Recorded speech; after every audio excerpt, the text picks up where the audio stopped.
بسم الله الرحمن الرحيم. الحمد لله رب العالمين، والصلاة والسلام على سيد الأنبياء والمرسلين محمد وعلى آله وأصحابه أجمعين. أما بعد، وقد قال الله تبارك وتعالى: لقد كان لكم في رسول الله أسوة حسنة لمن كان يرجو الله واليوم الآخر وذكر الله كثيرا. وقال النبي صلى الله عليه وسلم: من أحبني فقد أطاعني، ومن أطاعني كان معي في الجنة، أو كما قال عليه الصلاة والسلام. اللہ تعالیٰ نے یہ نظام عالم جو بنایا ہے، اس کو بنانے کا واحد مقصد اپنی عبادت اور بندگی کرانا ہے۔ اللہ نے دنیا کیوں بنائی؟ تاکہ اللہ کی عبادت کی جائے۔ اللہ نے ہمیں کیوں پیدا کیا؟ تاکہ ہم اس کے حکم کو مانیں، جو کچھ اس نے ہمیں بتایا وہ کام کریں۔ ہم کلمہ پڑھتے ہیں تو ہم اس چیز کا اقرار کرتے ہیں کہ ہم عبادت اللہ کی کریں گے اور صرف اس کی کریں گے۔ جب آپ نے لا الہ الا اللہ کہا تو آپ نے یہ کہا کہ عبادت بھی کروں گا اور اللہ کی کروں گا اور اس کے علاوہ کسی کی نہیں کروں گا۔ اس چیز کا آپ اقرار کرتے ہیں۔ ہم سب اس دنیا میں اگر موجود ہیں تو ہمارے موجود ہونے کا اصل مقصد اللہ کی عبادت کرنا ہے، لیکن ایک کام ہمارے سامنے آئے، ہمیں کرنے کے لیے کہا جائے، کسی کی طرف سے کسی کام کا آرڈر آئے جو کام ہمارا پروفیشن ہو، اور ہم اس کو کسی بھی طرح کر کے دے دیں تو وہ کسٹمر ہمارے پاس دوبارہ نہیں آئے گا۔ ایک آدمی ایک اچھی برانڈڈ ڈیزائنر کے پاس جاتا ہے اور جا کر کے یہ کہے مجھے اس سیمپل کے ساتھ، اس نمونے کے ساتھ ڈریس چاہیے اتنی تاریخ میں۔ جب آپ وہاں گئے لینے کے لیے تو اس شخص نے ڈریس تو دی لیکن نمونہ وہ نہیں تھا، ڈیزائن وہ نہیں تھا، معیار وہ نہیں تھا۔ تو وہ گراہک، وہ کسٹمر آئے گا، دیکھ کر کے واپس چلا جائے گا، اس سے وہ سامان نہیں لے گا۔ میں نے جو کہا تھا آپ نے وہ نہیں دیا۔ آپ گئے ہیں سیلون میں اور جا کر کے آپ نے کہا مجھے فلاں ہیئر کٹ چاہیے، اس نے آپ کے بال بنائے، اتفاق سے میرر آئینہ آپ کے سامنے نہیں ہے، اور بنانے کے بعد اس نے جب آخر میں آپ کو آئینہ دکھایا، آپ نے کہا میرے سارے بال خراب کر دیے، مجھے منظور نہیں ہے، 1 روپیہ نہیں لوں گا۔ جبکہ اس نے بال بنائے، جبکہ اس نے آپ کو ڈریس دی، دونوں چیزیں سامنے آئی، آپ نے اس شخص کو پیسے نہیں دیے، اس سے لین دین نہیں کیا۔ آپ باہر رہتے ہیں اپنے علاقے میں، آپ ایک بہترین گھر بنواتے ہیں اور انجینئر کو پورا ڈیزائن سمجھاتے ہیں، بھئی مجھے یہ چیزیں اپنے گھر میں چاہیے، اس کے مطابق نقشہ بنا کر کے دو۔ اس نے وہ نقشہ بنا کر کے دیا، آپ نے بنانے والے معماروں کو وہ نقشہ دیا، اس کے حساب سے میرا مکان بنا دینا، اتنی تاریخ کو واپس آؤں گا، آپ کا پیمنٹ کر دوں گا۔ آپ کو چاہیے تھے روم 2، اس نے بنا کر کے دیے 4۔ آپ کو چاہیے تھا دروازہ ادھر، اس نے دروازہ بنا کر کے دیا ادھر، اور دروازہ اس سے بڑا تھا جتنا آپ کو چاہیے تھا۔ اس نے خوبصورتی بہت بڑھا چڑھا کر کے آپ کو دینے کی کوشش کی۔ جب آپ واپس آئے، آپ نے کہا میرا سارا پیسہ برباد کر دیا ہے، تمہیں اس لیے میں نے نہیں دیا تھا، دفع ہو جاؤ۔ بنانے والے نے پوری عمارت بنائی ہے، فرق کیا تھا؟ جو میں نے پیمانہ دیا تھا، جو سیمپل اور معیار میں نے آپ کو مقرر کر کے دیا تھا، آپ نے اس پیمانے پر مجھے مکان بنا کر نہیں دیا، مجھے نہیں چاہیے۔ آپ اپنی زندگی کا کوئی کام اٹھا کر کے دیکھیں، جب آپ اس کام کو کرنے کے لیے کسی کو کہیں اور یہ بتائیں مجھے ایسا ایسا چاہیے اور وہ شخص ویسا سامان بنا کر کے نہ دے تو کوئی بھی ایک اچھا انسان، اچھے کا مطلب جو اپنے آپ کو کوئی معیار پر سمجھتا ہو، اچھے کا مطلب با اخلاق یہاں نہیں ہے، با اخلاق آدمی نظر انداز کر سکتا ہے، اچھے کا مطلب جو اپنے آپ کو کسی لائق سمجھ رہا ہے اور کمپرومائز کرنے کے لیے تیار نہیں ہے، وہ شخص اس کام کو ایکسپٹ نہیں کرتا ہے، اس کام کو قبول نہیں کرتا ہے۔ تو اللہ نے ہمیں حکم دیا ہے میری عبادت کرو، لیکن ساتھ ساتھ ہم سے کہا ہے کہ تمہاری شہادت، تمہاری گواہی، تمہارا کلمہ دو چیزوں کے ساتھ میں قبول کرتا ہوں، ایک عبادت صرف اللہ کی ہوگی، دوسرا طریقہ صرف رسول اللہ کا ہوگا۔ اگر یہ معیار موجود ہے، اگر اس کے مطابق آپ کر کے لاتے ہو تو منظور ہے، اور اگر یہ طریقہ موجود نہیں ہے تو پھر مجھے بھی منظور نہیں ہے۔ اللہ کا حکم ہمیں ماننا ہے، لیکن طریقہ اللہ کے رسول صلی اللہ علیہ وسلم کا ہونا چاہیے۔ اللہ تعالیٰ نے قرآن کریم میں فرمایا لَقَدْ كَانَ لَكُمْ فِي رَسُولِ اللَّهِ أُسْوَةٌ حَسَنَةٌ، تمہارے لیے نمونہ، تمہارے لیے سیمپل، قیامت کے دن جن اعمال کا میں حساب لوں گا ان اعمال کے لیے کیا طریقہ اور معیار ہونا چاہیے، وہ معیار اللہ کے رسول صلی اللہ علیہ وسلم کی زندگی ہے۔ اللہ کے رسول صلی اللہ علیہ وسلم کی زندگی، آپ کا کوئی ایک عمل نہیں، اللہ کے رسول صلی اللہ علیہ وسلم کی زندگی کا ہر پہلو جب آپ اٹھا کر کے دیکھیں تو آپ کو قدم قدم پر آپ کے طریقے موجود ملیں گے، قدم قدم پر آپ دیکھیں گے کہ یہ عمل کیسا کرنا ہے، وہاں سنت موجود ہے، مجھے چلنا کیسے ہے سنت موجود ہے، مجھے بیٹھنا کیسے ہے اللہ کے رسول کی سنت ہمارے سامنے موجود ہے، مجھے سونا کیسے ہے اللہ کے رسول کی سنت موجود ہے۔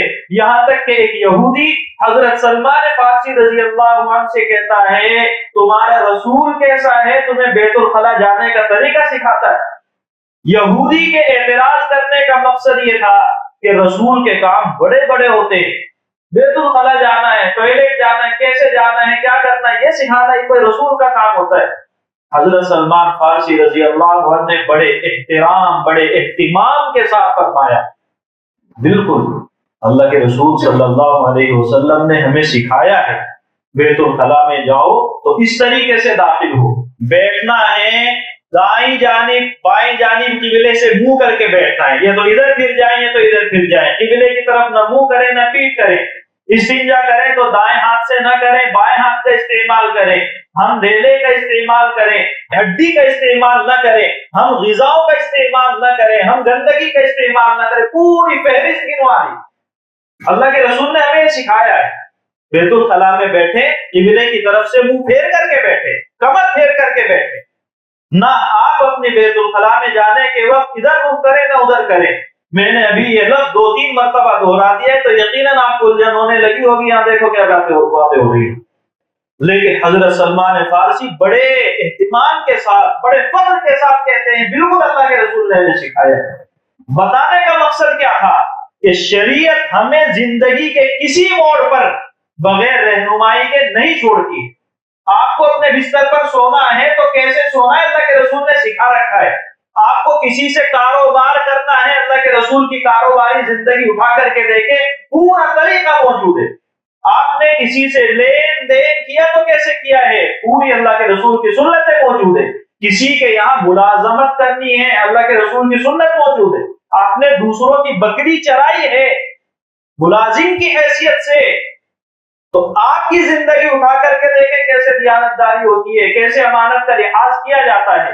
کسی دوسرے سے کام لینا ہے اللہ کے رسول اس وقت کے رہنما ہیں، لیڈر ہیں، آپ کی پوری زندگی موجود ہے۔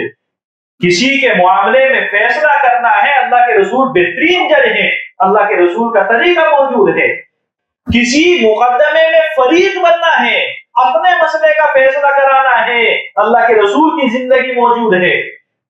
آپ حاکم بھی ہیں، آپ وکیل بھی ہیں، آپ جج بھی ہیں، آپ کاروباری بھی ہیں، آپ ملازم بھی ہیں اور آپ لیڈر بھی ہیں اور دوسروں سے کام کرانے والے بھی ہیں۔ بتانا یہ اللہ کے رسول صلی اللہ علیہ وسلم نے ہر موقع پر، ہر قدم پر، ہر عمل پر آپ کو عبادت کرنی ہے تو طریقہ یہ ہے، آپ کو رات میں عبادت کرنی ہے تو اللہ کے رسول کی زندگی موجود ہے۔ اللہ کے رسول نے اتنی شادیاں بلا وجہ نہیں کی ہیں، ایک مقصد ہے، ہوس پرستی مقصد نہیں ہے، خواہشیں پوری کرنا مقصد نہیں ہے، مقصد یہ تھا کہ اللہ کے رسول کی ازواج مطہرات میں بیوائیں بھی ہیں، اللہ کے رسول کی بیویوں میں کم عمر بھی ہیں، اللہ کے رسول کی بیویوں میں وہ بھی ہیں جن کا پہلا نکاح ہے اور وہ بھی ہیں جن کا دوسرا اور تیسرا نکاح ہے، اللہ کے رسول کی بیویوں میں وہ بھی ہیں جو بوڑھی ہیں۔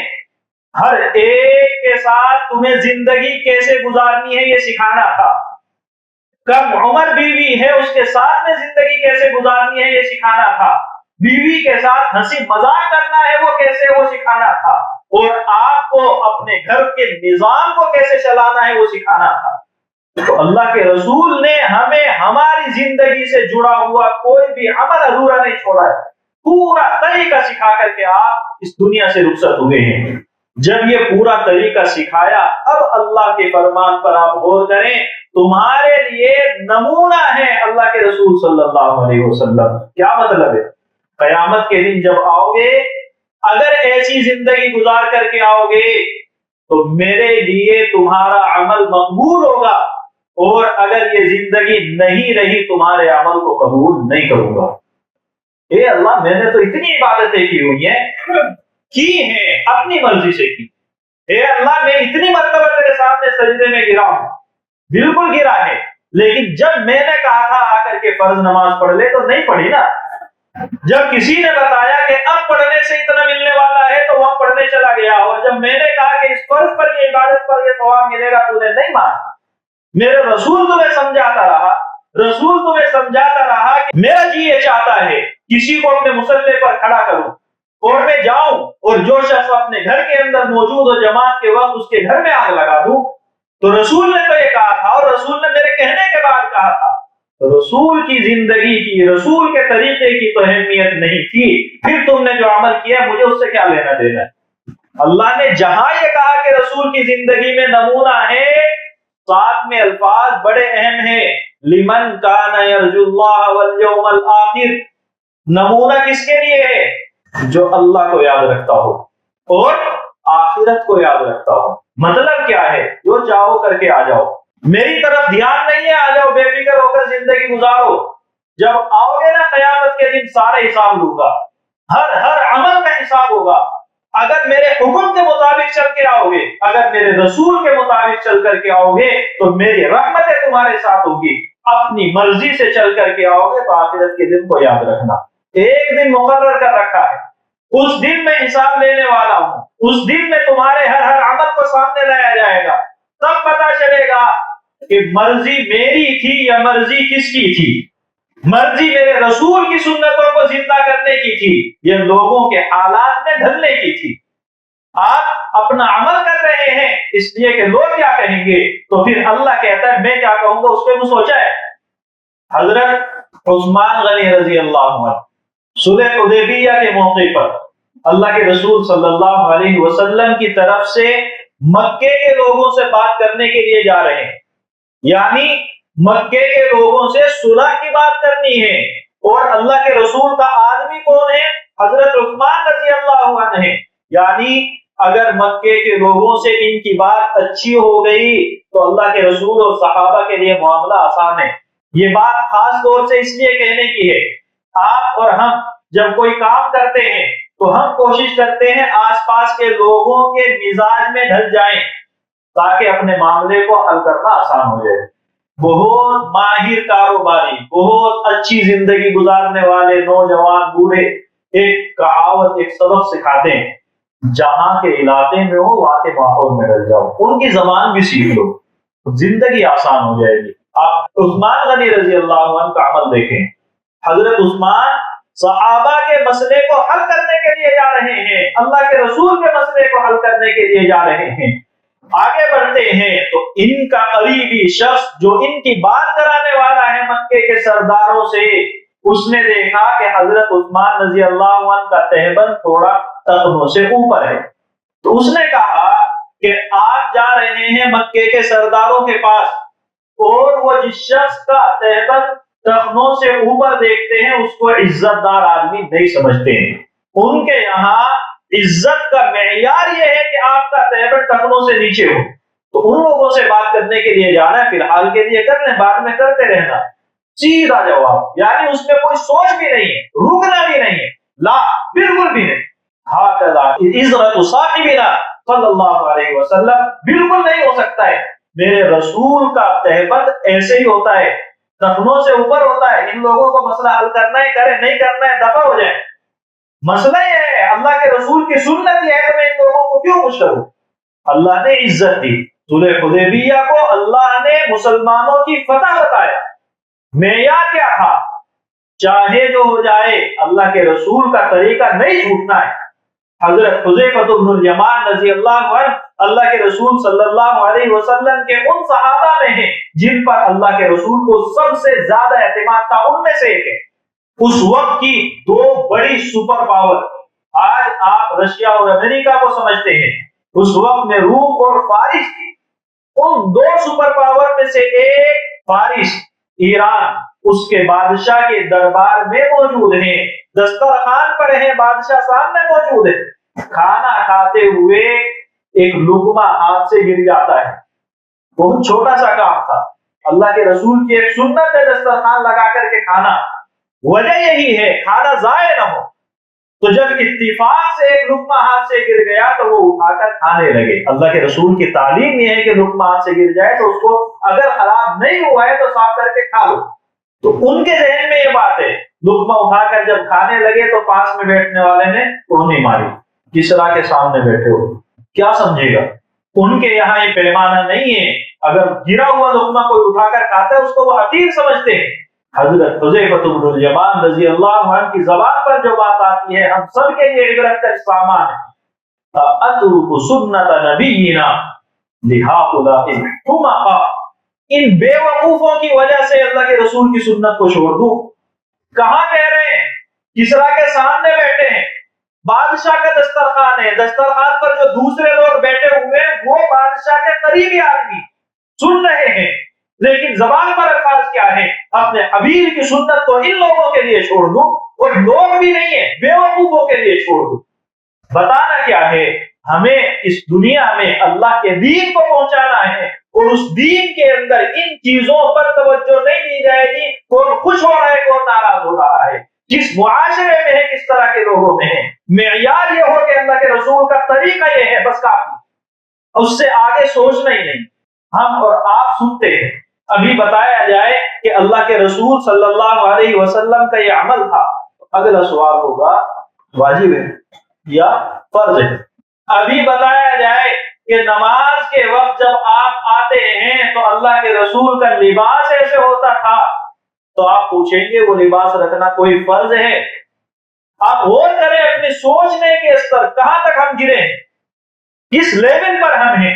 اللہ کے رسول کی سنت ہے تو ہمارا اگلا ریئیکشن یہ ہوتا ہے سنت ہی تو ہے. صحابہ کا معیار یہ تھا کہ اللہ کے رسول کی سنت ہے تو کرنی ہے چاہے تو ہو جائے. یہاں سے فرق آیا کہ اللہ نے کہا صحابہ کو عزت دوں گا چاہے جو ہو جائے، اور ہمارے لیے ایسا لگتا ہے کہ اللہ یہ کہہ رہا ہے تمہیں ذلیل کر کے چھوڑوں گا چاہے جو ہو جائے. یہ اللہ نے کہا نہیں ہے لیکن حالات یہ ہے. کیوں؟ کیونکہ ہم نے اللہ کے رسول کے طریقے کو بہت ہلکے میں لیا ہے تو ہم سے زیادہ حقیر کون ہوگا. ہماری عزت اگر ہوگی تو اللہ کے حکم پر ہوگی، اگر عزت ملے گی تو اللہ کے رسول کے طریقے پر ملے گی. حضرت امام مالک رحمۃ اللہ علیہ سے پوچھا گیا اس قوم کو عزت کا طریقہ کیا ہے، کامیابی کیا ہے؟ تو انہوں نے اس وقت فرمایا تھا لن يصلح آخر هذه الامه الا بما صلح به اولها. اس کے آخری زمانے میں جو لوگ آئیں گے ان کی کامیابی بھی ویسے ہی ہوگی جیسے پہلوں کی ہوئی تھی، اور پہلوں کی کامیابی صرف اور صرف دین کے طریقے پر چلنے میں تھی، صرف اور صرف اللہ کے رسول کی سنتوں پر چلنے میں تھی. اللہ کے رسول کا حکم یہ ہے گردن جھکا لو. حضرت عبداللہ بن مسعود رضی اللہ عنہ نماز کے لیے آ رہے ہیں، اللہ کے رسول خطبہ ارشاد فرما رہے ہیں. ابھی بھی آپ کبھی کبھی یہ حرکت مسجدوں میں بھی ہوتی ہے، بیان ہو رہا ہے، ایک صاحب یہاں کھڑے ہوئے ایک صاحب ادھر کر رہے ہیں، وہ ادھر سے آ رہے ہیں، ادھر سے جا رہے ہیں، اس سے پورا بیان ڈسٹرب ہوتا ہے۔ لیکن یہ تو بول رہے ہیں نا، کیا فرق پڑتا ہے؟ اللہ کے رسول کے سامنے اس طرح کی صورتحال آئی، آپ نے اس وقت فرمایا ان صحابی سے جو وہاں کھڑے ہوئے تھے، بیٹھ جاؤ۔ آپ غور کریں، ایک دو صحابی سامنے مجمع میں کھڑے ہوئے ہیں، اللہ کے رسول فرما رہے ہیں بیٹھ جاؤ۔ عبداللہ ابن مسعود اپنے گھر سے تشریف لا رہے ہیں اور اس وقت راستے میں ہیں، مسجد میں داخل بھی نہیں ہوئے، راستے میں ہیں، ویسے ہی بیٹھ گئے، جہاں راستے میں موجود ہے وہیں بیٹھ گئے۔ مسجدوں کی یہ شکل نہیں ہے کہ دیواریں پیچھے سے نظر نہیں آ رہا ہے، کھلا میدان ہے۔ اللہ کے رسول نے پوچھا کہ تم وہاں کیوں بیٹھے؟ تو انہوں نے فرمایا میرے کان میں آواز پڑی تھی کہ بیٹھ جاؤ، تو مجھ سے یہ نہیں ہو سکا کہ اللہ کے رسول کے حکم پر عمل کرنے کے لیے میں مسجد تک جاؤں۔ جب حکم ملا ہے تو عمل کرنا ہے۔ کس کا حکم ملا ہے، کس کو حکم ملا ہے، دونوں میں غور کریں۔ اللہ کے رسول کا حکم ملا ہے جس کو ہم کہتے ہیں سنتی تو ہے، اور حکم مل رہا ہے اصل میں ان صحابہ کو جو مسجد میں موجود ہیں۔ عبداللہ بن مسعود کو تو کہا بھی نہیں جا رہا ہے، لیکن کان میں آواز صرف یہ پڑتی ہے کہ بیٹھ جاؤ، تو اب اللہ کے رسول کا حکم ہے تو عمل کرنا ہے۔ نتیجہ کیا ہے؟ عبداللہ ابن مسعود صحابہ میں وہ مقام رکھتے ہیں جو بہت سے صحابہ کو حاصل نہیں، لیکن طریقہ کیا تھا، عمل کیا تھا؟ اللہ کے رسول صلی اللہ علیہ وسلم کا یہ عمل ہے، کافی ہے۔ اللہ کے رسول نے یہ فرمایا ہے، کافی ہے۔ آپ نے محبت سے کہا ہے، کافی ہے۔ غصے سے کہا ہے، لیکن عمل کرنے کے لیے کہا ہے تو ہمیں عمل کرنا ہے۔ اللہ کے رسول کی سنت اگر زندگی میں ہے تو آپ یقین جانیں آپ مشکل میں پڑیں گے، اگر پڑے تو، لیکن نکل جائیں گے، اور اللہ کے رسول کے طریقے کو چھوڑیں گے تو آسانیاں نہیں، مشکلات آئیں گی۔ اللہ کے رسول نے ایک موقع پر فرمایا ترکت فیکم امرین، تمہارے اندر دو چیزیں چھوڑ کر جا رہا ہوں، یعنی میں اگر چلا گیا تو یہ دو چیزیں ذہن میں رکھنا، لن تضلوا ما تمسکتم بہما، جب تک ان دونوں کو پکڑے رکھو گے گمراہ نہیں ہوگے۔ کتاب اللہ و سنتی، ایک پہلی چیز اللہ کی کتاب قرآن کریم ہے، اور دوسری چیز میری سنت ہے۔ اس سنت کو اگر پکڑے رہو گے تو گمراہ نہیں ہوگے، اور اس کو چھوڑ دو گے تو کس راستے پر جاؤ گے کوئی پتہ نہیں ہے۔ اللہ کے رسول کی سنت اگر اپنانی ہے، یہاں بھی کامیابی ہے، آخرت میں بھی کامیابی ہے۔ آپ نے ایک موقع پر فرمایا، شروع میں جو الفاظ میں نے آپ کے سامنے ذکر کیے، آپ نے فرمایا جو شخص میری اطاعت کرتا ہے وہ مجھ سے محبت کرتا ہے۔ اللہ کے رسول کی محبت کا پیمانہ آپ نے کیا ذکر کیا؟ اگر محبت ہے تو طریقے پر عمل کرو۔ آپ کہتے ہو میرا فیوریٹ ہیرو ہے، تو آپ اس کے ہیئر اسٹائل کو جو کاپی کرتے ہیں، اس کے لباس کو، اس کی ڈریس کو کاپی کرتے ہیں، اس کے بولنے کے انداز کو کاپی کرتے ہیں، نقل کرتے ہیں۔ تو اللہ کے رسول ہمیں فرما رہے ہیں اگر مجھ سے محبت کرتے ہو تو پیمانہ یہ ہے کہ میری سنت پر عمل کرو۔ تو جو شخص مجھ سے محبت کرتا ہے، میری اتباع کرتا ہے، اور جو میری اتباع کرتا ہے کان معی فی الجنہ، جنت میں میرے ساتھ ہوگا۔ کون؟ اللہ کے رسول کی سنت پر عمل کرنے والا۔ کس کے ساتھ؟ جنت میں ہوگا۔ پہلی گارنٹی تو یہ ہے، مرنے کے بعد پہلا مسئلہ یہ ہوگا اللہ جہنم سے بچا لے، لیکن اللہ کے رسول نے صرف یہ نہیں کہا کہ جہنم سے بچ جاؤ گے جنت میں ہوگا، میرے ساتھ ہوگا۔ معیار کیا؟ اللہ کے رسول کی محبت، اور محبت کا طریقہ کیا، پہچاننے کا معیار کیا ہے؟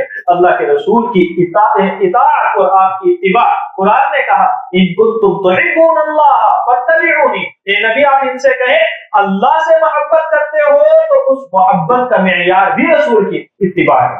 اللہ کے رسول سے محبت ہے تو اس کا پیمانہ اور پہچان بھی اتباع ہے، اللہ سے محبت ہے تو اس کی پہچان بھی رسول کی اتباع ہے۔ تو ہم اور آپ غور کر لیں کہ اللہ کے رسول کی سنتوں سے ہمارا تعلق کتنا ہے، اور ان سنتوں سے محبت کتنی ہے، اور عمل کتنا ہے، پھر یہ دعویٰ کریں کہ ہم اللہ سے محبت کرتے ہیں، اللہ کے رسول سے محبت کرتے ہیں، اور ان دونوں کو ملا کر پرکھ لیں ہم اللہ کے رسول سے محبت کے دعوے میں کتنے سچے ہیں۔ اللہ تعالی ہم سب کو سمجھنے کی، عمل کرنے کی توفیق عطا فرمائے۔